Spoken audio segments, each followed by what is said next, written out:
आगरा से। राधे राधे जी। राधा वल्लभ श्री हरिवंश महाराज जी, आपके चरणों में कोटि कोटि प्रणाम।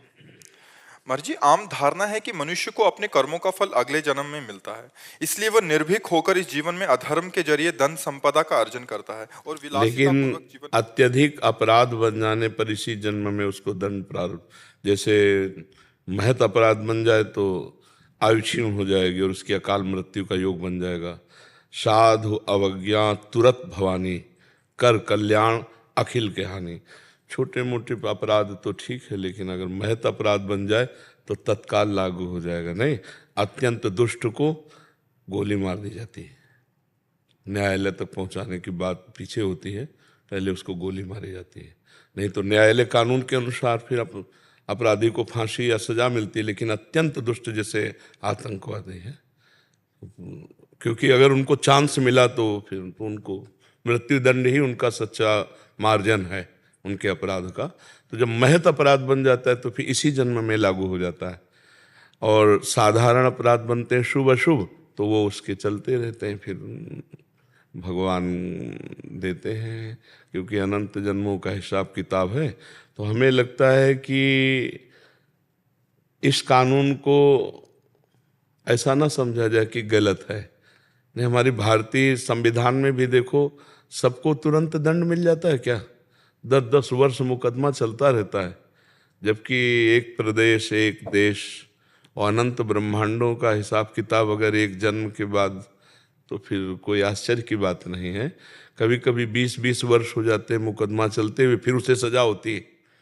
तो इसलिए ये भागवतिक जो कानून है उसे उसको इसी जन्म में अशांति, उद्विग्नता, भय, शोक, चिंता, मृत्यु, ये तो प्राप्त होते हैं। और परिणाम जो होता है फिर कई जन्मों तक, जैसे भीष्म जी कह रहे हैं, मुझे 100 जन्म तक याद है, मैंने ऐसा कोई पाप नहीं किया, कि 6 महीना बाणों की शैया पर। तो फिर उदाहरण में भगवान ने आगे दिया कि आप एक राजा थे और आपने एक सर्प को झाड़ी पे डाला, कांटों पे, वो 6 दिन में तड़प तड़प के मरा, तो तुम्हें 6 महीना बाणों की शैया पर। तो मतलब हमारा हजारों सैकड़ों जन्मों का हिसाब किताब चल रहा है, पूरा रजिस्टर भरा हुआ है। अब रजिस्टर बढ़ाने नहीं आए, मिटाने आए हैं।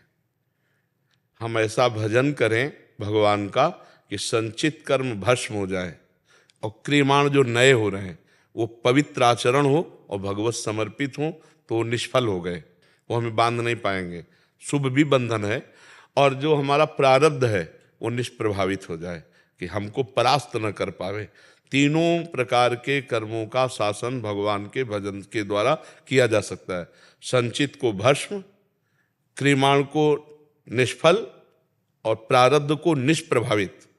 प्रभावित तब माने जब हमको रौंद के गिरा दे, भगवान से विमुख कर दे। तो भगवान से विमुख कर दे, इतना बड़े प्रारब्ध की सामर्थ्य अब नहीं रह गई। तो हम ऐसा भजन करें कि विध्वंस कर दे संचित कर्म को और निष्फल कर दें क्रियमाण को और निष्प्रभावित कर दें। हम भगवान के अंश हैं, हम भगवान सच्चिदानंद के अंश हैं, और मनुष्य जन्म यही करने के लिए मिला है, केवल भोगने के लिए नहीं मिला। केवल भोगने के लिए पशु योनियां हैं, देव योनियां हैं, मनुष्य योनि नए कर्म का। तो हम ऐसा भजन करें, ऐसा परोपकार करें, ऐसा परहित करें कि हमारा मंगल हो जाए। इसी जन्म में हम इन 3 कर्मों से मुक्त हो जाएं, क्रियमाण, प्रारब्ध और संचित। तीनों से हम त्रिगुणात्मिका माया से मुक्त होकर भगवान को प्राप्त हो। किसका प्रश्न था? हाँ प्रभु। तो ये भागवतिक और हमारे भारतीय कानून को भी देख लो, कहाँ तुरंत सब कुछ हिसाब किताब हो जाता है क्या? वर्षों लगते हैं। तो फिर तो भगवान का बहुत बड़ा दरबार है। पर ये जो बात बताई ना तत्काल, हाँ, हमने देखा एक बदमाश जो है भाग कर आया था, जब हम शेनपुर में थे, बगीचे में बहुत बड़ा जंगल था, उसमें उसकी हालत ये थी 5 मिनट चैन से बैठ नहीं सकता। बत्तख रुका क्यों? बस मतलब भयभीत, अशांत, उद्विग्न, विषाद युक्त। तो ये कर्म का ही तो फल है ना, कि चैन नहीं है, शांति नहीं है, हर समय भय लगा, कहीं से भी कोई आ सकता है, पुलिस आ सकती है, या उसकी पार्टी में विरोध हो गया था, हमारी पार्टी का ही कोई हमें मार दे, बड़ा भय, बड़ा भय। तो मनुष्य जन्म मिला है निर्भय होने के लिए, निश्चिंत होने के लिए, निशोक होने के लिए। ये होगा भगवान की शरण में। भगवान की शरण में जो शभीत आया आवा शरणाई, रखियों ताई प्राण की नहीं। भगवान कह रहे जैसे प्राणों की रक्षा हम अपने लोग करते हैं, ऐसे भगवान हमको अपने प्राणों की तरह रक्षा करते हैं यदि हम भगवान की शरण में हो जाए। तो निर्भय होकर कोई पाप तो नहीं कर सकता ज़्यादा दिन, भयभीत, शोक मगन, चिंता और ये सब। और जब पाप बढ़ गया तो किसी के मारने की जरूरत नहीं, वो अपनी भी मौत मर जाता है, बहुत दुर्गति होती है। अवश्य में वो भोक्तव्यम कृतम कर्म शुभा अशुभम, शुभ अशुभ। ऐसा नहीं है कि कोई गलत करने वाला सजा बना रहे कि क्या श्रृंगार है घर और परिवार सब सुसज्जित, ऐसा नहीं। मिटिया मेट होते हुए देखा है और आप लोग भी देखते हो, थोड़े दिन चलता है, थोड़े दिन पुण्य जब तक रहेंगे ना तब तक चलेगा, इसके बाद मिटिया मेट हो जाएगा। मंदोदरी रावण की छाती कूट के ऐसी कहती कि प्रीतम जब तुम चलते थे तो धरती कांपती थी और राम विमुख असहाल तुम्हारा, रहा न कोकुल रोवन निहारा। प्रत्यक्ष दिखा देते हैं भगवान, पाप कर्म करने वाला अंततो गत्वा विनाश को ही प्राप्त होता है। हाँ, तत्काल नहीं है, तत्काल नहीं है कि आपने किसी का कत्ल किया और आप तत्काल आपका गला काट दिया, ऐसा नहीं, ना हमारे कानून में है और ना भागवतिक कानून में है। समय का इंतजार करो, अपने आप दंड मिल जाएगा, अपने आप दंड मिल जाएगा। तुम्हारा कर्म ही तुमको दंड देगा, तुम्हारा कर्म ही तुम्हें दंड दे देगा, कोई दूसरा दंड नहीं देता, कर्म ही देता है दंड।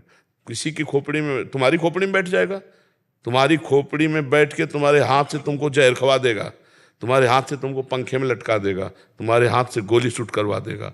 कर्म बलवान है, इसलिए ऐसा ना मानना चाहिए कि बाद में देखा जाएगा, देखने लायक नहीं रहोगे, ऐसा दंड आता है देखने लायक नहीं रहोगे। सच्ची कहते हैं पाप से डरो, वो जब फलीभूत होता है ना तो अच्छों के, हाँ, भगवत प्राप्त संतों के शरीर में भी प्रारब्ध अपना प्रभाव दिखाना चाहता है। रामकृष्ण परमहंस जी के गले में कैंसर, बड़े बड़े महापुरुषों के, कर्म अवश्य भोगना पड़ता है। इसीलिए कोई ऐसा ना समझो कि हमने जो कर्म किया उसका फल नहीं मिलेगा। अगर कहीं डिलीट कर सकते हो तो एकमात्र भगवान का भजन है, दूसरा कोई उपाय नहीं। भजन से ऐसा होता है, अगर ऐसा ना होता तो कोई जीवन मुक्त होता ही नहीं, कोई भगवान को प्राप्त ही नहीं कर पाता, सब कर्म भोग में फंसे रहते। भगवान के नाम में इतनी सामर्थ्य है, मिटा देंगे आपके संचित कर्म को, मिटा देंगे, पक्का मिटा देंगे। बहुत बड़ा गोदाम जमा है संचित कर्म का। इसलिए नाम, भगवान का नाम जितना जप लो, इस बात को मत देखो कि वो पापी बहुत सुखी है, वो बहुत गाड़ियाँ और बहुत रुपया पैसा सब मिट्टी में मिल जाएगा।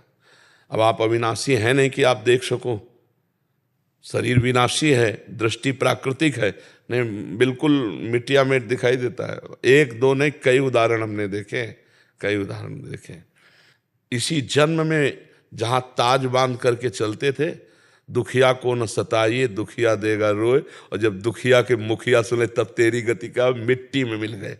इसलिए बहुत कर्म किसी को बख्शता नहीं है। इसलिए मत सोचो कि हमारा पाप कर्म कोई जान नहीं पाया, जान नहीं पाया, लेकिन सरकारी बैंक में जमा ब्याज सहित मिलेगा तुम्हें।